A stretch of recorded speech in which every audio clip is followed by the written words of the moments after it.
What's going on YouTube? This is basically a quick video for all my fellow uh, Madden Knights. All my fellow people who've been buying Madden for years and years, getting the same trash, same garbage that they received, and basically, enough is enough. There comes a point where you have to say, I'm done. I'm not going to buy another video game, and that's the point I'm at right now because it's like year after year, EA Sports is promising its Madden consumers this brand new, different game where things have changed and the things they need to work on got better, and the franchise mode is awesome and all this great stuff. When actually all they're doing is tweaking and changing two or three minor things that none of us really notice, and calling it a brand new product. And actually, it's probably the same engine that they've been using since 2006 or since 2003. So this this video is basically to say if we don't if you care about your video football gameplay, if if you care about spending $60 and up for your Madden game, then do something about it and don't buy and tell your friends not to purchase another new Madden game. Don't wait in line like I do every single year. Every single year, I wait in line. 8/27/12, 23/33, 11/33 is when I got this receipt. 67.79. That's how much I paid for that video game. Not the fact that the price is already high as Cloud 9, because I mean prices are only going to continue to go up. It's never going to go down. So the fact that you're paying that much for a game that does not deliver anything new but new aesthetics, new people on the cover, Calvin Johnson, that's wonderful. He's a great player. But they focus more on that aesthetic and claim two or three simple little things. It says physics that you can feel. Madden NFL 13 delivers next generation gameplay today. The all new Infinity engine. Man, an Infinity engine. Wow. I mean, call an engine we've been using for years something fancy, so people think it's awesome. The all-new Infinity engine delivers real-time physics, ensuring no two players will ever look or feel the same. All-new connected careers, awesome, and a new announcing team. Man, that right there, I've always wanted a new announcing team. I'm so tired of Al Michaels. Really, you would rather adjust an announcing team on your game, Phil Sims and Jen Nance. You rather adjust an announcing team to call plays from the booth than adjust the gameplay, which is the most important part of your game. That's the whole reason people buy your game. But if you notice, EA Sports, they've they've been declining over the years. Think of all the Maddens that we've been through. '01 Eddie George, '02 Culpepper, '03 Marshall Faulk, '04 Michael Vick, '05 Ray Lewis, '06 Donovan, '07 Sean Alexander, '08 Vince Young, '09 Brett Favre, 2010 Larry Fitzgerald, Troy Polamalu, 2011 Drew Brees, 2012 Peyton Hillis, who somehow beat out Michael Vick for the cover. But hey, that's a whole other conspiracy that's reserved for another day. But and then 2012 Calvin Johnson. So you're telling me out of all those Maddens, you haven't been able to figure out a new way to not necessarily even change anything about the look or feel of the game other than the gameplay, which is the most important thing. They tweak everything else. The crowd, the signs, the announcers, the franchise mode, the story mode. You change everything but the most important aspect of your game, the gameplay. And I don't just like to complain without pointing out what things need to be changed. How about the catching? I know we all know this, and it only really happens when you play against your friends, not against the computer. But it does sometimes happen with the computer. When you are playing football and you're in the quarterback position, it's about timing and you're throwing to a spot. You're not throwing to a person. So when you like want to throw a out route, or have your receiver run an out route, 5 yards, 10 yards, or post, why is it that the defensive backs know my route and run my route before I even do? That's insane. How can the DB turn before I turn and be there? I mean, literally, either they're turning like the exact same time that the receiver is turning, or they already turned before the receiver and they intercept the ball or knock the ball down. How is that possible? How does the defensive back know the route of the receiver before the receiver makes his break? How is it possible that if you're not an inch away from the ball this year, for some reason, the receiver won't even reach their hand out to try and catch the ball? If you notice, you have to literally be a centimeter away from the ball for the receiver or the defensive back to even attempt to try and catch the ball. They won't even press triangle, nothing. Nothing happens.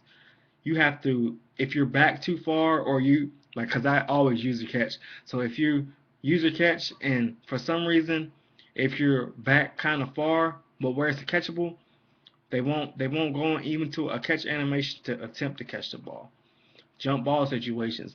If the ball's if the ball's high and the receiver can jump for it, they won't let them jump, and the defensive back won't even put their hands up to swat in some situations.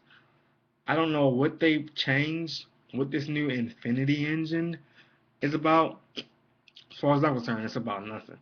They talk about physics that we can feel. Physics. And you pop it in and you see the intro and it has Ray Lewis. Oh man, heck yeah, Ray Lewis, I'm finna hit somebody. You wanna play? You wanna play? Let's go. Let's get some. And then you see the tackles on the game and it's like, whoa, did the guy just do a aerial somersault in the air and land? Or did the guy just do a 360? Every time their tackles are becoming more and more unrealistic. Every time you hit somebody in the knee, they don't always pop into the air. People hyperextend their knee all the time. It's football. Now, I understand it's a simulation and it can only get so real, but 2K had a great simulation, 2K5. The players, their feet didn't slide around on the ground like they're figure skaters on ice.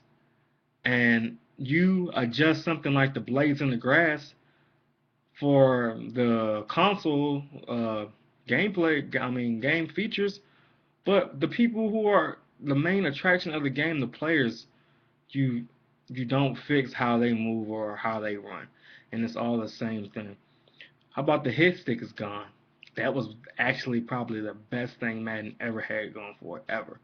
I mean, seriously, think about when the hit stick came out in 2005 and how specific it was. You weren't really caring about the grass, the blades on the field, and the glare on the helmet because you had somebody like Ray Lewis or somebody like Brian Dawkins or Bob Sanders, somebody who you can come up and lay some wood on somebody and you can hit them high or hit them low. The hit stick is gone. The truck stick is gone. Remember in '07 with Alexander and that truck stick and how you can bowl people over, and if they were quick, they would do a juke move. Now, I would rather just have the '03 Madden R1, L1 juking sticks because the juke moves today it's pointless to use an analog stick because it's the same thing. It's ridiculous. The the strip stick is gone. That's like one of the other big things that they Madden had going for them. The strip stick was awesome last year. In 2012, you could literally go for the tackle and try to strip the ball at the same time, which, go figure, is what they do today. Look at people like Robert Mathis or Jared Allen when they go to make a tackle. Jason Pierre-Paul, when they go to make a tackle in the backfield, they're going to tackle the quarterback and strip the ball at the same time. Madden had that, but now it's gone. And it's like you're getting away from things that you're good at. Stop the who cares about commentators? I mean, really. Okay, it's nice to have something different than John Madden, Pat Summerall, or Al Michaels, whoever, but you're losing focus on the main thing where people buy your game in the game is the gameplay.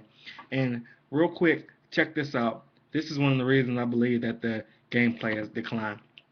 Says a lawsuit filed on June 5th, 2008 has morphed into a class action lawsuit that now has a settlement awaiting court approval. EA is accused of violating antitrust laws with its exclusive agreements with the National Football League, National Collegiate Athletic Association, and Arena Football League, which made it the only company with the right to create games using these respective licenses, including their teams and players. Did you hear that? This made it the only company with the right to create games using these respective licenses, including their teams and players. No other gaming company could make a Madden, or not a Madden, or football game with NFL teams or college teams or AFL teams. This also included the matter of price fixing, as EA allegedly forced a premium upon consumers with the Madden series following its acquisition of the NFL's exclusive rights, a move which came on the heels of competitor ESPN NFL 2K5 being sold for $19.99 rather than $49.99. That's an article you can read yourself on OneUp.com. I mean, just check some of this stuff out. All I'm saying is Madden. All my fellow people who play Madden is. I mean, it's not nothing serious. The bigger issues in the world. You just had a hurricane in New York, New Jersey, up on the Eastern Shore that devastated people. But when you think about how much money EA Sports has literally been like just generating so much revenue just off the Madden franchise alone and NCAA franchises alone. And they still continue to give us this garbage year after year after year after we wait in line and pre-order, and the price is only going up. They still give us this garbage. Enough is enough. So I would say that it's not much one person can do, but if everybody gets together, all right, we're not purchasing the new Madden anymore.